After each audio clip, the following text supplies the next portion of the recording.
Inilah rekaman detik-detik pasukan Rusia meluncurkan serangan artileri ke posisi MLRS Ukraina. Rekamannya diunggah di akun Telegram Kementerian Pertahanan Rusia pada Selasa, 3 September 2024. Dalam keterangan unggahan disebutkan, pasukan artileri dari kelompok utara Rusia menghancurkan MLRS Vampir, angkatan bersenjata Ukraina di wilayah Sumy. Selama kegiatan pengintaian, personel militer dari kelompok pasukan Sever mengidentifikasi pergerakan dan penembakan sistem roket peluncuran Ganda Vampir dari angkatan bersenjata Ukraina. Setelah menganalisis data intelijen yang diterima, keputusan dibuat untuk menghancurkan kendaraan tempur Ukraina, kelas narasi unggahan.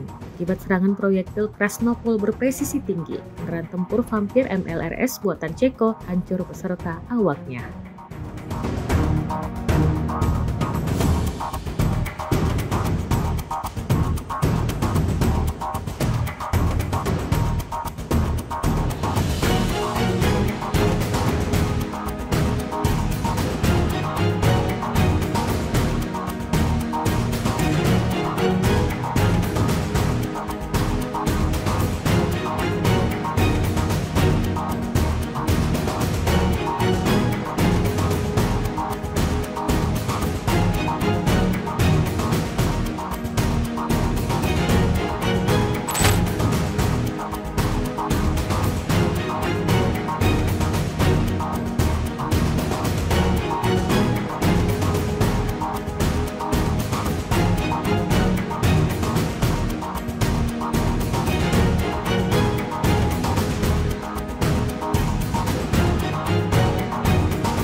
Download Tribun X sekarang, menghadirkan lokal menjadi Indonesia.